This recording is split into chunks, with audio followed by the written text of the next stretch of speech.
எல்லாரும் நல்லா இருக்கீங்களா? இப்போ நம்ம செம சூப்பரான ஒரு ஸ்நாக்ஸ் செய்ய போகிறோங்க. நம்ம வந்து என்னதான் நான்வெஜ் வந்து நம்ம எடுத்துக்கிட்டாலும் கறி மீன் நம்ம எடுத்துட்டாலும் உடம்புல வந்துங்க நீர் சத்தும் நார் சத்தும் ரொம்ப முக்கியங்க. சில குழந்தைங்கள் வந்துங்க இப்போ வந்து நம்ம முள்ளங்கி நம்ம எப்படி சாப்பிட்டாலும் சாம்பார் வச்சாலும் காரக்குழம்பு வச்சாலும் எல்லாம் தனித்தனியாக எடுத்து வச்சுருதுங்க. ஆனால் அப்படி இருக்க ஒரு பிள்ளைங்களுக்கு நீங்கள் இந்த மாதிரி இந்த முள்ளங்கியை வச்சு ஒரு வடை செய்ய போகிறாங்க.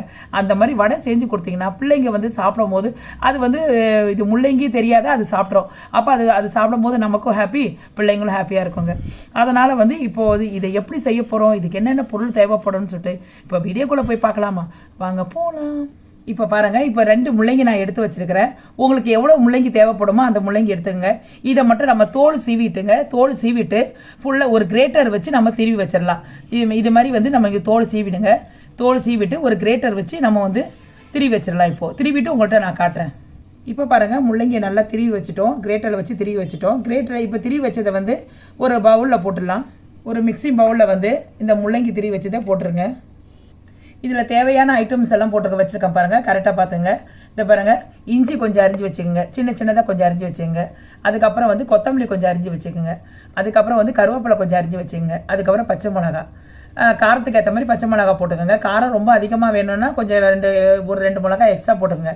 எனக்கு கொஞ்சம் காரம் கம்மியாக வேணும்னா கொஞ்சம் கம்மியாக பண்ணி போட்டுக்கோங்க. இது எல்லாத்தையும் இது உள்ளே போட்டுருங்க. இது முள்ளங்கி மேலே இதில் கொஞ்சம் பெருங்காயத்தூள் போட்டுக்கோங்க. நல்லா கொஞ்சம் வடை வந்து வாசனையாக இருக்கும். லைட்டாக மிளகாத்தூள், தனி மிளகாத்தூள் போட்டுக்கோங்க. ஏன்னா ஆல்ரெடி நம்ம மிளகாய் போட்டிருக்கோம். சும்மா இது போடுறதுக்காக கொஞ்சம் நல்லா வாசனையாக இருக்கும். இல்லை சில்லி ஃப்ளெக்ஸ் இருக்கு இல்லைங்களா, காஞ்ச மிளகாவை லைட்டாக வறுத்து அதை அப்படியே வந்து ஃப்ளெக்ஸ் ஆக்கி அது நீங்கள் தூளாக்கி அதை போட்டுக்கலாம். அப்படி இல்லைன்னா நீங்கள் தனி மிளகாத்தூள் போட்டுக்கோங்க. இதில் 1/2 கப்பு வந்து கடலை மாவு போட்டுக்கோங்க. ஒரு 1/4 கப்பு வந்து பச்சரிசி மாவு போட்டுக்கோங்க. தேவையான அளவு சால்ட்டுங்க. இப்போ எல்லாத்தையும் போட்டு நல்லா மிக்ஸ் பண்ணிக்கோங்க.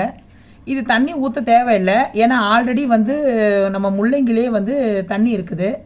நீங்கள் நல்லா வந்து இது பண்ணி பாருங்கள், நல்லா மிக்ஸ் பண்ணி பாருங்கள்.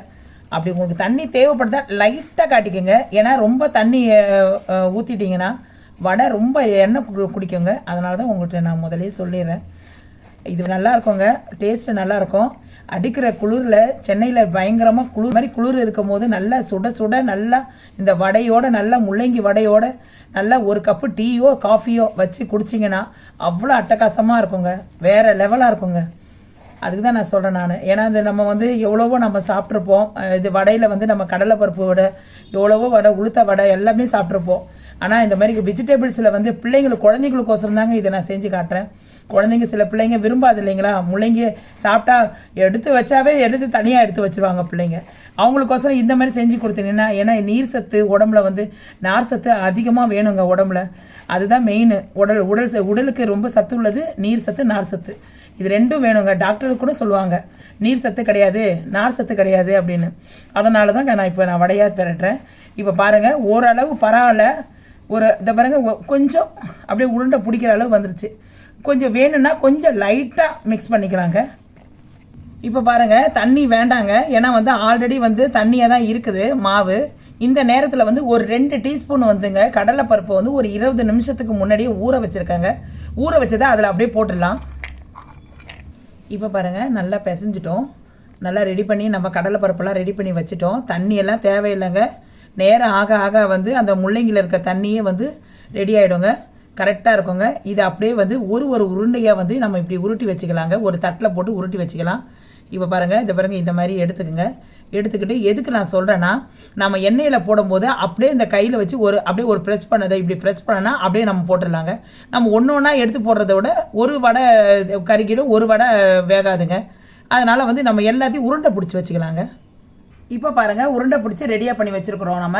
இப்போ நம்ம எண்ணெயில் போட்டு வார்த்துடலாம். இப்போ பாருங்கள், நம்ம வடையை போட்டு எடுத்துடலாம். ஒரு கையில் வந்து கொஞ்சம் தண்ணியை நினச்சிக்கோங்க. தண்ணியை நினச்சிக்கிட்டு இது பாருங்கள், ஒரு உருண்டையை வச்சுருக்கோங்க. அப்படியே வந்து இப்படி அமைக்கிடுங்க, ப்ரெஸ் பண்ணிவிடுங்க. அவ்வளோதாங்க. அப்படியே ப்ரெஸ் பண்ணி இப்போ நம்ம எடுத்து தவாவில் போட்டுடலாம். இப்போ பாருங்கள், ஒரு பேனில் வந்து எண்ணெய் காஞ்சிட்டு இருக்குதுங்க. அப்படியே மெதுவாக போட்டுருங்க. இந்த மாதிரி அப்படியே வந்து நம்ம ஒரு ப்ரெஸ் பண்ணி அப்படியே தண்ணியை கொஞ்சம் கையில் நினச்சி அப்படியே கடன்னு போட்டுருங்க பார்ப்போம். இப்போ பாருங்கள், அப்படியே லைட்டாக திருப்பி விடுங்க. சூப்பராக நல்லா இது வெந்துட்டு இருக்குது பாருங்கள். அப்படியே லைட்டாக திருப்பி விடுங்க. அதாவது தீ வந்து நம்ம வந்து கேஸை வந்து ஸ்லோலியே வச்சு நீங்கள் பண்ணுங்க. அப்போ தான் வந்து நல்லா மேலேயும் வேகும். ஆனால் நீங்கள் ஃபுல்லாக வச்சுட்டிங்கன்னா மேலே மட்டும் தான் வேகும், உள்ளே வேகாது. நீங்கள் ஸ்லோ பண்ணி வச்சுட்டிங்கன்னா உள்ளே நல்லா வெந்துடும், மேலேயும் வெந்துடும். நம்ம எடுத்துடலாம். இப்போ பாருங்கள் முள்ளங்கி வடை ரெடி ஆயிடுச்சு. நம்ம எடுத்துட்டோம். நாம இது இந்த அளவு வந்து நல்லா வெந்திருக்கோங்க. நல்லா கிறிஸ்பியாக நல்லா இருக்கும். மேலே வந்து நல்லா கிறிஸ்பியாக இருக்கும், உள்ளே நல்லா சாஃப்டாக இருக்கும். அருமையாக இந்த குளிர் நேரத்தில் வந்து பிள்ளைங்களுக்கு நீங்களும் வந்து செஞ்சு கொடுங்க.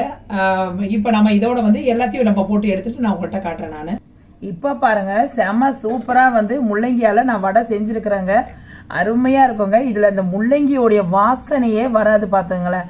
ஏன்னா வந்து அவ்வளோ டேஸ்ட்டாக இருக்கும். என்னடா இது முள்ளங்கியில் செஞ்ச வடையான்னு சொல்லிட்டு யார்ட்டையும் நீங்கள் கொடுத்தா கூட இது என்ன சூப்பராக இவ்வளோ சூப்பராக கடலைப்பருப்பு வடை மாதிரி இருக்குது, மசால் வடை மாதிரி இருக்குதுன்னு சொல்லிட்டு சொல்லுவாங்க. ஏன்னா அதில் அந்த ஒரு துளி வாடை கூட அந்த முள்ளங்கி வாடை வரவே வராதுங்க. அவ்வளோ செம சூப்பராக இருக்கும். நாளைக்கு சண்டே இல்லைங்களா, இதை கண்டிப்பாக ஒரு தடவை இதை செஞ்சு பாருங்களேன். செஞ்சு பார்த்துட்டு எப்படி வந்ததுன்னு சொல்லிட்டு எனக்கு கமெண்ட் செக்ஷனில் சொல்கிறீங்களா ஃப்ரெண்ட்ஸ்? உங்களுடைய கமெண்ட் செக்ஷனுக்கு உங்களுக்கு கமெண்ட்ஸாக நான் காத்துட்ருப்பேன் ஃப்ரெண்ட்ஸ். இப்போ பாருங்கள், உங்கள் முன்னாடியே நான் ஒன்று எடுத்து ஓப்பன் பண்ணி காட்டுறேன். அது எந்த அளவு வெந்திருக்குது மட்டும் பாருங்கள். இதை பாருங்கள் எவ்வளோ சூப்பராக இருக்குது பாருங்கள். நம்ம போட்ட அந்த கடலை பருப்போட இது பாருங்கள் மேலே எப்படி இருக்குது, பார்க்கறதுக்கே நச்சுன்னு இருக்குது பாருங்கள். அவ்வளோ செம்ம சூப்பராக இருக்குங்க. இந்த பாருங்கள் பிரித்து காட்டுறேன் நான். இதை பாருங்கள், அப்பா சாரிங்க சுடுது, அதனால் எனக்கு கை இதாகுது. இதை பாருங்கள், அப்பா இதை பாருங்கள் அந்த ஆவி பறக்க தெரியுதுங்களா? அதை பாருங்கள் எவ்வளோ ஆவி வருது பாருங்கள். பாருங்கள் ஃப்ரெண்ட்ஸ் எவ்வளோ சூப்பராக இருக்குது பாருங்கள், எவ்வளோ அருமையாக இருக்குது பாருங்கள். பார்க்குறதுக்கு அல்டிமேட்டாக இருக்குது பாருங்கள். அவ்வளோ வெளியே நல்லா கிறிஸ்பியாகவும் உள்ளே சாஃப்டாகவும் இருக்கும் ஃப்ரெண்ட்ஸ். இந்த வீடியோ பிடிச்சிருந்தா, இந்த வடை பிடிச்சிருந்தா இந்த வடைக்கு ஒரு லைக்கை போடுங்க ஃப்ரெண்ட்ஸ். அதுக்கு அப்புறம் அப்படியே பக்கத்தில் ஒரு பெல்லைக்கான கிளிக் பண்ணிங்கன்னா நான் போடுற வீடியோஸ் வந்து உங்களுக்கு நோட்டிஃபிகேஷனில் டெய்லியும் வரேன் ஃப்ரெண்ட்ஸ். அதுக்கப்புறம் வந்து உங்களுடைய ஃபேமிலி நண்பர்களுக்கு உங்களுக்கு இந்த வடை பிடிச்சிருந்தா அவங்களுக்கு ஷேர் பண்ணி விடுங்க ஃப்ரெண்ட்ஸ். இதோடு வந்து உங்களோட விடைபெறுவது உங்கள் அலமேலு. நாளைக்கு ஒரு புது டிஷ்ஷோடு சந்திக்க வரை விடைபெறுகிறேன். ஓகே தென் பாய்.